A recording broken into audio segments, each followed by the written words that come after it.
हमने कल पिछले लेक्चर में 1.1 के लिए थ्योरी पढ़ी थी, जिसमें हमने समुच्चय की परिभाषा और उसको लिखने की विधियां पढ़ी थी। उसी पर आधारित है 1.1 की कुछ प्रॉब्लम। तो देखिए पहला क्वेश्चन है निम्नलिखित में कौन से समुच्चय हैं, अपने उत्तर का औचित्य बताइए। यानी परिभाषा के आधार पर आपको देना है कि कौन सा समुच्चय है और कौन सा संग्रह समुच्चय नहीं है। सबसे पहला है, पहला जे अक्षर से प्रारंभ होने वाले वर्ष के सभी महीनों का संग्रह। देखो अब यहाँ पर निश्चित नियम दिया है, जे अक्षर से 12 महीने में जो जे अक्षर से प्रारंभ, जैसे जनवरी, जून, जुलाई, इनका संग्रह बना दिया जाएगा। यानी एक निश्चित नियम दे दिया आपको कि जे अक्षर से प्रारंभ होने वाले वर्ष के महीनों का संग्रह समुच्चय है या नहीं है, तो समुच्चय है। दूसरा है भारत के 10 सबसे अधिक प्रतिभाशाली लेखकों का संग्रह। ये समुच्चय नहीं है। मैंने कल बताया था प्रतिभाशाली शब्द सुपरिभाषित नहीं होता है। प्रतिभाशाली शब्द की कोई निश्चित परिभाषा या निश्चित नियम नहीं होता है, इसलिए इस तरह का संग्रह समुच्चय नहीं होगा। तीसरा क्वेश्चन है विश्व के सर्वश्रेष्ठ 11 बल्लेबाजों का संग्रह। अब यहाँ पर सर्वश्रेष्ठ शब्द है, सर्वश्रेष्ठ की भी कोई निश्चित नियम या निश्चित परिभाषा नहीं है, इसलिए ये भी संग्रह समुच्चय नहीं है। अगला है आपकी कक्षा के सभी छात्रों का संग्रह। आपकी कक्षा यानी जिस कक्षा में आप पढ़ते हैं उनका संग्रह, तो ये तो निश्चित नियम हो गया। आपके कक्षा में जो भी छात्र हैं उन सबका एक संग्रह करें तो वो संग्रह समुच्चय कहलाएगा। अगला है 100 से कम सभी प्राकृत संख्याओं का संग्रह। 100 से कम सभी प्राकृत संख्याएं यानी 1 से लेकर 99, तो ये भी संग्रह समुच्चय है। फिर है अगला लेखक प्रेमचंद द्वारा लिखित उपन्यासों का संग्रह। ये भी निश्चित नियम है, जो मुंशी प्रेमचंद ने जिन उपन्यासों का लेखन किया है या लिखी हैं उनका संग्रह करना है, तो निश्चित नियम है, ये भी समुच्चय है। सभी संपूर्णांकों का संग्रह, ये भी निश्चित नियम है। संपूर्णांक 2, 4, 6, 8 इस तरीके ये भी संग्रह समुच्चय है। अगला है इस अध्याय में आने वाले सभी प्रश्नों का संग्रह। इस अध्याय यानी जो भी आप ये प्रश्नावली पढ़ रहे हैं इसके संग्रह प्रश्नों का संग्रह समुच्चय होगा, निश्चित नियम हो गया। अगला है विश्व के सबसे अधिक खतरनाक जानवरों का संग्रह। खतरनाक शब्द ये अपरिभाषित है, यानी कि इसकी कोई निश्चित परिभाषा नहीं होती है, कोई निश्चित नियम नहीं है, इसलिए ये संग्रह समुच्चय नहीं होगा। ये पहला क्वेश्चन था, यानी पहला क्वेश्चन आपका परिभाषा पर आधारित है। सेकंड क्वेश्चन है समुच्चय दे रखा है एक, क्वेश्चन नंबर 2, समुच्चय 1 बराबर 2, 3, 1, 2, 3, 4, 5, 6। अब आपको रिक्त स्थानों में उपयुक्त प्रतीक भरने, इन प्रतीकों का उपयोग करना है। कल मैंने इनके लिए बताया था आपको, इसको पढ़ते हैं बिलोंग्स टू, इसको पढ़ते हैं नॉट बिलोंग्स टू। अवयव है, अवयव नहीं है, belongs to, not belongs to. तो पहला है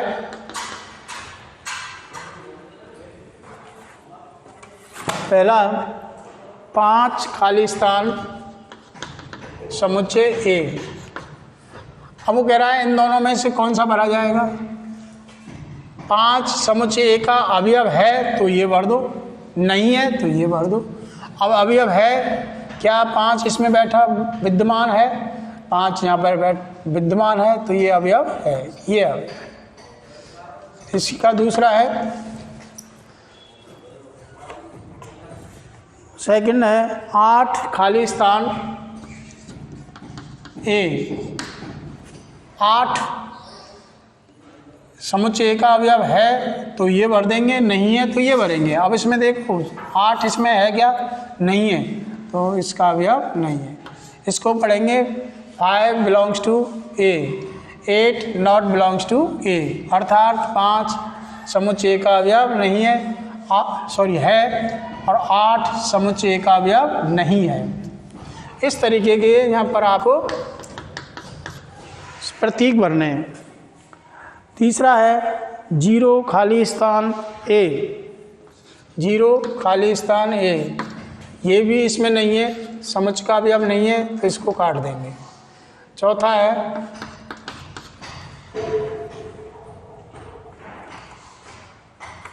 4 खाली स्थान 4 डॉट डॉट ए, क्या 4 ए का अवयव है?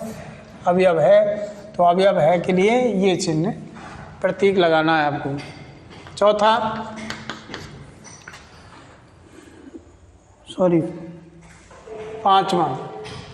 पांचवा है 2 समुच्चय का अवयव है या नहीं है, 2 है तो बिलोंग्स टू।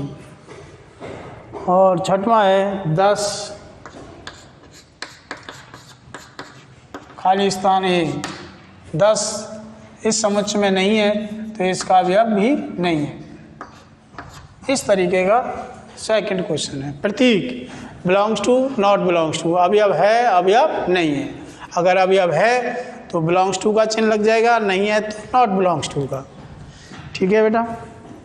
तीसरा क्वेश्चन है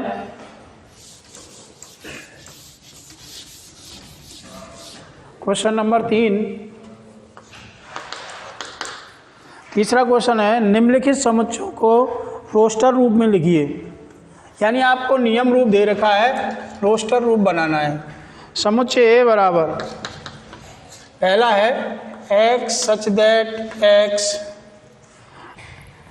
एक पूर्णांक है, x एक पूर्णांक है और -3 से बड़ा है, 7 से छोटा है। x का मान -3 और 7 के बीच में है, लेकिन पूर्णांक है। अब बेटा आप देखिए यहाँ पर, आपको पहली बात तो पूर्णांक के बारे में पता होना चाहिए। पूर्णांक संख्याएं कौन सी होती हैं, कल मैंने बताई थी, फिर और बता रहा हूँ। इन 3 समुच्चयों को याद रखिए। प्राकृत संख्याएं, प्राकृत संख्या n से दिखाई जाती हैं अक्सर, और समुच्चय होता है 1 से स्टार्ट होता है, 1 2 3 4 डॉट डॉट। फिर आती हैं पूर्ण संख्याएं। पूर्ण संख्याएं, पूर्ण संख्याओं को हम होल नंबर कहते हैं, W से दिखाते हैं।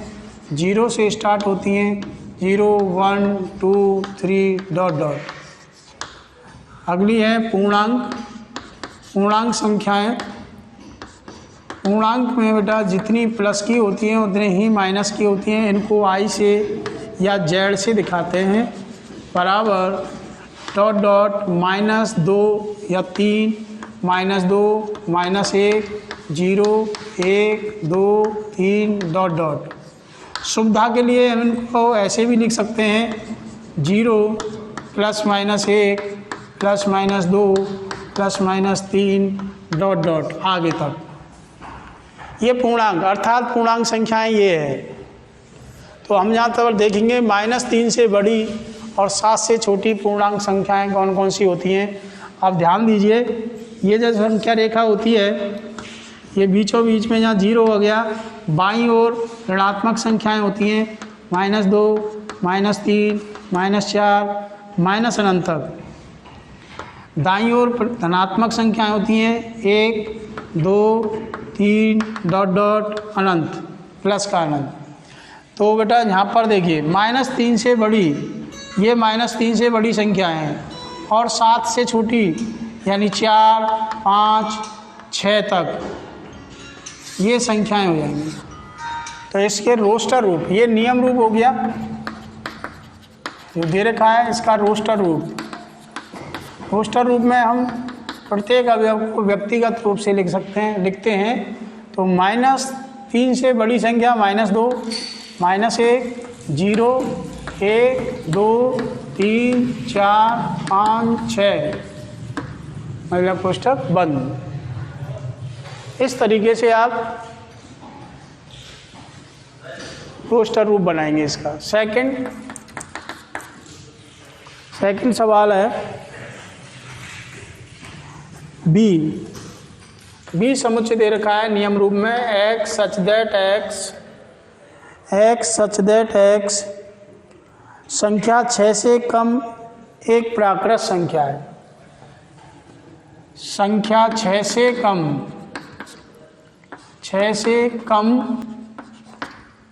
एक प्राकृत संख्या है।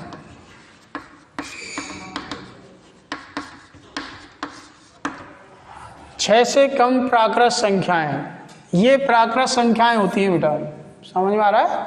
इसलिए मैं कह रहा था तीनों समस्या आप याद रखिए। 6 से कम प्राकृत संख्या है 1 2 3 4 5, तो इसका रोस्टर रूप हो जाएगा 1 2 3 4 और 5, 6 से कम, ये आंसर आएगा। तीसरा है x सच दैट x 2 अंकों की ऐसी प्राकृत संख्या जिसके अंकों का योगफल 8 है। C समुच्चय x सच दैट x 2 अंकों की ऐसी प्राकृत संख्या है जिसके अंकों का योग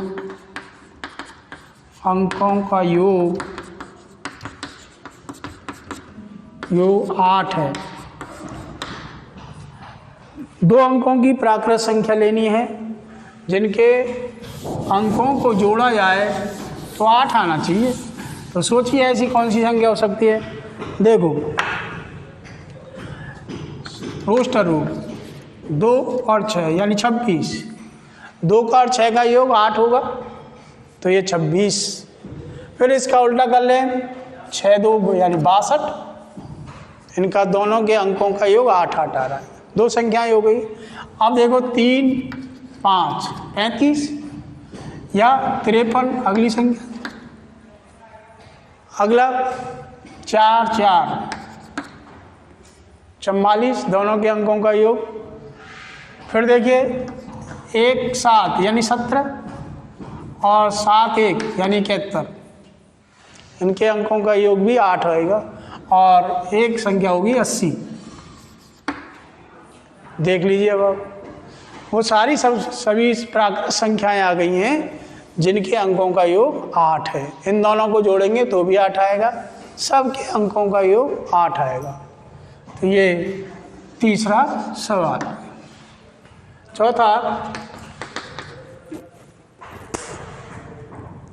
चौथा है ट्रिग्नोमेट्री शब्द के सभी अक्षरों का समुच्चय। आप सभी अक्षरों को अलग अलग लिख देंगे और कॉमा लगा देंगे। अगला है चौथा D बराबर x सच दैट x एक अभाज्य संख्या है जो 60 की भाजक है। एक अभाज्य संख्या है जो 60 की भाजक है। इसका रोस्टर रूप बनाएंगे तो ध्यान दो बेटा, खुद वो संख्या तो अभाज्य होनी चाहिए लेकिन उसका भाग 60 में जाना चाहिए। अभाज्य संख्या कहाँ से स्टार्ट होती हैं? अभाज्य संख्याएं होती हैं बेटा 2, सबसे छोटी अभाज्य संख्या 2 है, फिर 3 है, 5 है, 7 है, 11 है, 13 है, 17 है, ये डॉट डॉट। इनमें से ऐसी संख्याएं छांट लो जिनका भाग 60 में चला जाए। तो 60 में भाग 2 का चला जाएगा, एक तो पहली संख्या तो ये आ गई। दूसरी 3 का भी भाग 60 में चला जाएगा और 5 का भाग भी 60 में चला जाएगा। इसके अतिरिक्त कोई अभाज्य संख्या ऐसी नहीं है जिसका भाग 60 में चला जाए। 3 2 3 5, ये आंसर है। 5वां सवाल है, ट्रिग्नोमेट्री शब्द के ई समुच्चय है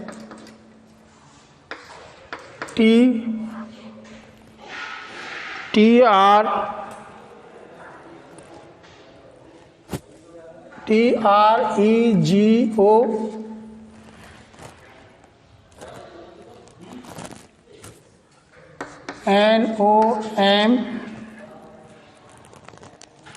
NOMETRY, ये शब्द है। इसके रोस्टर रूप बनाना है आपको, तो कॉमा लगा देना है, TREGON।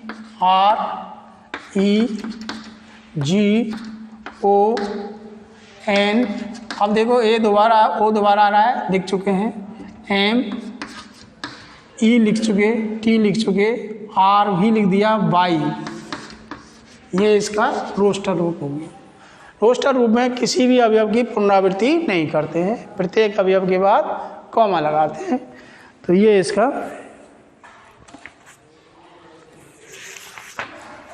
अगला क्वेश्चन है, निम्नलिखित समुच्चयों को निर्माण रूप में लिखिए। अब इसका उल्टा है, समुच्चय निर्माण रूप। अब नियम छांटना है आपको। समुच्चय निर्माण रूप है, क्वेश्चन नंबर 4 में आपको सवाल दे रखा है। चौथा सवाल नंबर 1, 3 6 9 12, 3 6 9 12। दूसरा है 2 4 8 16 32, 2 4 8 16 32। 5 25 125। तीसरा है 5 25 125 और 625। चौथा है 2 6 2 4 6, 2 4 6 डॉट डॉट। पाँचवा है 1 4 9 100, 1 4 9 डॉट डॉट 100 तक। अब देखिए बेटा, इसका ये रोस्टर रूप हैं सभी।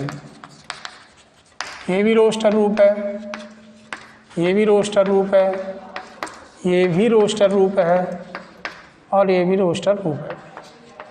इनका नियम रूप बनाना है। पहले का नियम रूप, x सच दैट x, ये तो है। ये x क्या है, देखो ये संख्या कैसे आ रही है, 3 गुणा 1, 3 गुणा 2, 3 गुणा 3, 3 गुणा 4, यानी कि x बराबर है 3n और n का मान है 1 तथा n बराबर 1 2 3 4। हो गया नियम रूप। दूसरा इसका नियम रूप बनाए। ये कैसे है, 2 4 2, देखो 2 की घात 1 का मतलब 2, 2 की घात 2 का मतलब 4, 2 की घात 3 का मतलब 8, 2 की घात 4 का मतलब 16 और 2 की घात 5 का मतलब 32। तो इसका मतलब हो गया x सच दैट x बराबर 2 की घात n तथा n कहाँ तक है, n का मान 5 तक है, 1 2 3 4 5। ये नियम रूप हो गया। ऐसे ही इसका होगा, यहाँ पर x सच दैट x बराबर 5 घात n और n बराबर क्या है, देखो 5 की घात 1 का मतलब 5, 5 की घात 2 का मतलब 25, 5 की घात 3 का मतलब 125, 125 और 5 की घात 4 का मतलब 625। तो ये n बराबर हो जाएगा तथा n बराबर 1 2 3 4। और ये कल भी उदाहरण दिया था मैंने, इसका रूप होगा x सच दैट x एक समप्राकृत संख्या है, समप्राकृत संख्या। संख्या है। आप ध्यान दीजिए, सभी ये समप्राकृत संख्याएं हैं। और ये क्या है? x सच दैट x बराबर, देखो 1 का वर्ग 1 होता है, 2 का वर्ग 4 होता है, 3 का वर्ग 9 होता है, और इस तरीके से 10 का वर्ग 100 होता है।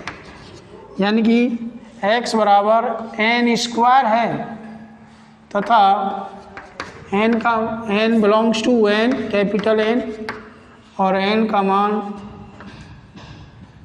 1 से लेकर 10 तक। ये इसका नियम रूप हो गया। इस तरीके से प्रश्नावली के 4 क्वेश्चन मैंने आज कराए हैं आपको। सभी को ध्यान से करिए, नोट करिए, फेयर बुक बनाइए, फेयर कॉपी बनाइए और उसमें सबको नोट करते जाइए। शेष प्रॉब्लम इसके अगले लेक्चर में कर लूँगी। थैंक यू बेटा।